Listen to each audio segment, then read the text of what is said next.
Bulletin की शुरुआत करते हैं बड़ी खबर के साथ। सहारनपुर से खबर सामने आ रही है जहां पर चंद्रशेखर पर हमले के आरोपियों को गिरफ्तार किया गया है। ये बड़ी खबर सहारनपुर से आपको बता दें, 4 हमलावरों की अंबाला से गिरफ्तारी हुई है। दरअसल भीम आर्मी प्रमुख पर हमला करने वाले ये चारों, तस्वीर आप देख रहे हैं, ये चारों आरोपियों को गिरफ्तार किया गया है। अंबाला कोर्ट में सरेंडर की तैयारी में थे ये आरोपी। देखिए, चंद्रशेखर पर हमला करने वालों पर शिकंजा कसा गया है और जब से भीम आर्मी चीफ चंद्रशेखर आजाद पर हमला किया गया है और तभी से पुलिस लगातार सक्रिय थी और पुलिस ने अलग अलग टीमें बनाकर जांच के लिए जो है वो टीमें गठित की थी। पुलिस ने सभी को अंबाला से अब गिरफ्तार कर लिया है। सहारनपुर पुलिस ने चारों को गिरफ्तार किया है। एसएसपी ने देखिए 5 टीमें इसको लेकर लगाई हुई थी। आरोपी लविश, आकाश और पोपट इसको लेकर गिरफ्तार किए गए हैं। ये 2 तस्वीरें आप देख रहे हैं। हमले के वक्त किस तरह से फायरिंग की गई और उस हमले में बाल बाल बचे थे चंद्रशेखर आजाद। हालांकि उनको गोली जो है वो छू कर निकली थी और उसके बाद से ही लगातार सहारनपुर पुलिस हमलावरों की तलाश में जुटी हुई थी। दूसरी तस्वीरें आप देख रहे हैं, ये 4 हमलावर जिनको की गिरफ्तार किया गया है। अंबाला से इनकी गिरफ्तारी हुई है। ये कहा जा रहा है अंबाला कोर्ट में सरेंडर की तैयारी में थे ये सभी आरोपी, जिसके बाद से लगातार कहा जाए कि पुलिस जो है वो इन पर नजर बनाकर रखी हुई थी और पुलिस ने अब इन चारों आरोपियों को गिरफ्तार किया है। 3 आरोपी रणखंडी गांव देवबंद के रहने वाले हैं और एक युवक हरियाणा के करनाल का रहने वाला बताया जा रहा है।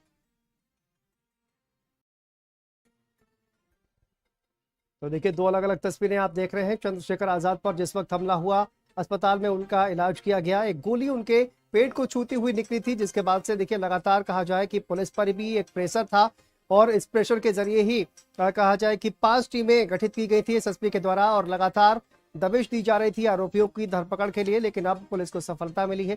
अंबाला से कहा जाए कि जो 4 आरोपी हैं उनको गिरफ्तार किया गया है। तो 2 अलग अलग तस्वीरें आप देख रहे हैं। चंद्रशेखर आजाद पर हमला करने वाले चारों आरोपियों को गिरफ्तार किया गया। अंबाला कोर्ट में सरेंडर करने की तैयारी में थे। ये चारों वही आरोपी देवबंद के ही रहने वाले ये बताया जा रहा है, जबकि एक युवक जो है करनाल का, हरियाणा का रहने वाला है।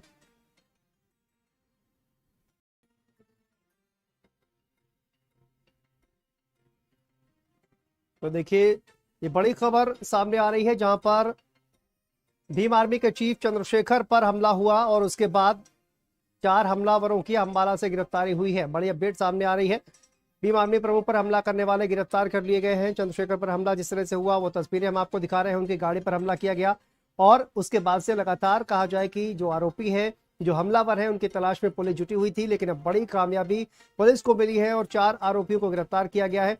3 देवबंद के रहने वाले बताए जा रहे हैं, जबकि एक युवक हरियाणा के करनाल का रहने वाला बताया जा रहा है। चारों ही आरोपियों की तस्वीरें हम आपको दिखा रहे हैं। ये वही आरोपी हैं जिन्होंने चंद्रशेखर आजाद पर हमला किया। अब इनकी धरपकड़ जो है वो कर ली गई है। पुलिस ने इनको गिरफ्तार कर लिया है और अब इनसे पूछताछ में आगे राज जो है वो खुलकर सामने आएंगे कि आखिर चंद्रशेखर पर हमला क्यों किया गया है। तो देखिए, बड़ी खबर सामने आ रही है। नरेंद्र हमारे संवाददाता हमारे साथ जुड़ गए हैं। नरेंद्र, क्या अपडेट सामने आ रही है? देखिए, चारों आरोपी कहा जा रहा है कि जो हमलावर है उनको गिरफ्तार कर लिया गया है। इसको लेकर क्या अपडेट सामने आ रही है और क्या पूछताछ में अभी तक ये बात पता चली है कि आखिर इन हमलावरों ने चंद्रशेखर आजाद पर हमला क्यों किया? देखिए, अभी तक ये जो चारों आरोपी गिरफ्तार किए गए हैं, ये बताया गया है पुलिस सूत्रों की तरफ से कि ये चारों आरोपी हरियाणा के अंबाला से गिरफ्तार किए गए हैं और इनमें से 3 आरोपी वो हैं जो रणखंडी गांव के रहने वाले हैं। ये गांव देवबंद के उस जगह के बिल्कुल पास है जहां पर चंद्रशेखर आजाद के ऊपर हमला हुआ था। दूसरी तरफ जो एक चौथा आरोपी है वो करनाल के गांव का रहने वाला है। करनाल हरियाणा का पार्ट है और उसको भी गिरफ्तार किया गया है। अभी तक जो मोटो निकलकर सामने आया है उसमें कहना मुश्किल है, क्योंकि जिस तरीके से ये हमला किया गया उससे पुलिस को अभी तक यही लग रहा है कि केवल इलाके में रंगबाजी जमाने के लिए इन लड़कों ने ये हरकत की है और ये उद्दंड टाइप के लड़के जो हैं वो पुलिस इनको बता रही है। क्योंकि जो हमला किया गया है उसमें तमंचे का इस्तेमाल किया गया। पश्चिमी उत्तर प्रदेश में जो क्राइम का स्टाइल है अपराधियों का, अगर आप उसको देखें तो कहीं भी तमंचों से इस तरीके के हमले नहीं होते। जब भी कोई हाई प्रोफाइल इस तरह का मामला होता है उसमें 9mm की पिस्टल है या फिर ऑटोमेटिक और हथियार हैं। AK-47 तक इसी इलाके में, शामली सहारनपुर के इलाके में पिछले कई हमलों में देखे गए हैं। तो 2 तमंचे इस्तेमाल किए गए हैं, जिनमें से एक में 1 गोली चलाई गई है और दूसरे तमंचे से 2 गोलियां दागी गई हैं चंद्रशेखर की गाड़ी के ऊपर। तो अभी तक की जो स्थिति है, जो जानकारी है, वो यही मिल रही है। और अभी थोड़ी देर में ADG मेरठ जो है वो प्रेस कॉन्फ्रेंस करने वाले हैं। प्रेस कॉन्फ्रेंस में वो सारी चीजों का विस्तार से खुलासा करेंगे, बताएंगे कि मोटिव क्या था और ये जो लड़के पकड़े गए हैं इनका क्या कोई क्राइम हिस्ट्री है, ये कोई पूर्व में अपराधी रहे हैं। इन सब चीजों का भी अभी थोड़ी देर में शांतनु खुलासा हो जाएगा। बिल्कुल। और देखिए, लियाकत भी हमारे संवाददाता हमारे साथ जुड़ गए हैं। लियाकत, क्या कुछ अपडेट आपके पास इस पूरे मामले को लेकर सामने आ रही है? देखिए शांतनु, आपको मैं बता दूं, जैसे अभी 2 दिन पहले भीम आर्मी चीफ चंद्रशेखर आजाद के ऊपर देवबंद में हमला हुआ था। तो जो हमले के आरोपी हैं उनको सहारनपुर पुलिस ने अंबाला कोर्ट के बाहर से गिरफ्तार कर लिया है। बताया जाता है कि उनको अंबाला से सहारनपुर ले आए हैं, यहाँ पर उनसे पूछताछ चल रही है। हालांकि जो मेरठ जोन के ADG राजीव सब्बरवाल हैं वो भी अधिकारियों के साथ सहारनपुर में मीटिंग कर रहे हैं, बैठक कर रहे हैं। हो सकता हो अभी कुछ देर के बाद खुलासा किया जाए। इसमें जो 3 आरोपी हैं देवबंद के गाँव रनखंडी के बताए जा रहे हैं, एक अंबाला के गांव गोधर का बताया जा रहा है, जिसका अभी तक नाम नहीं बताया गया।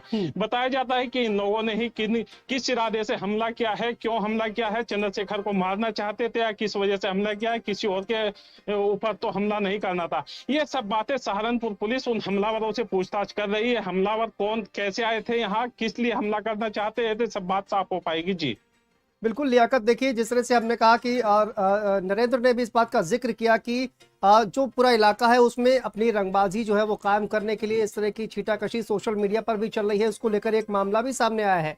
तो क्या राजपूत समाज कहा जाए कि जिस पर लगातार अभद्र टिप्पणियां की जा रही हैं और इसी को लेकर जो आपस की जो कहा जाए जो खींचतान है इलाके में अपनी रंगबाजी कायम करने की एक जो तमाम जद्दोजहद चल रही है, क्या ये उसी का परिणाम है कि चंद्रशेखर आजाद पर हमला किया गया? देखिए शांतनु, बिल्कुल कह सकते हैं कि 2017 में जो जातीय हिंसा हुई थी, यहाँ पर दलितों और ठाकुरों की हिंसा हुई थी, जिसमें कई लोग मौत का शिकार भी हुए थे। और पूरे कहा जा सकता है कि सहारनपुर में हालात बद से बदतर हो गए थे। उसमें जो चंद्रशेखर आजाद हैं इनकी अहम भूमिका रही थी और वहीं से चंद्रशेखर का नाम उठा है। कुल मिलाकर बात की जाए, जो ठाकुर समाज के लोग हैं, हो सकता हो उनके दिमाग में ये बात बैठी हुई हो कि पहले से ही यही वो दलित नेता है जिसने ठाकुरों के साथ हंगामा कराया था, जातीय हिंसा हुई थी, इसी को लेकर हुई थी। हो सकता हो उसी की वजह से इनके ऊपर हमला किया गया हो। शांतनु ठीक है नरेंद्र, देखिए जिस तरह से कहा जाए कि इन चारों की गिरफ्तारी हुई है और ये कोर्ट में सरेंडर करने वाले थे, ये बात भी निकलकर सामने आ रही है। पूरी जो स्क्रिप्ट है और पुलिस ने किस तरह से टीमें गठित की थी उसको लेकर क्या जानकारी सामने आ रही है, किस तरह से पुलिस इन चारों तक पहुंची?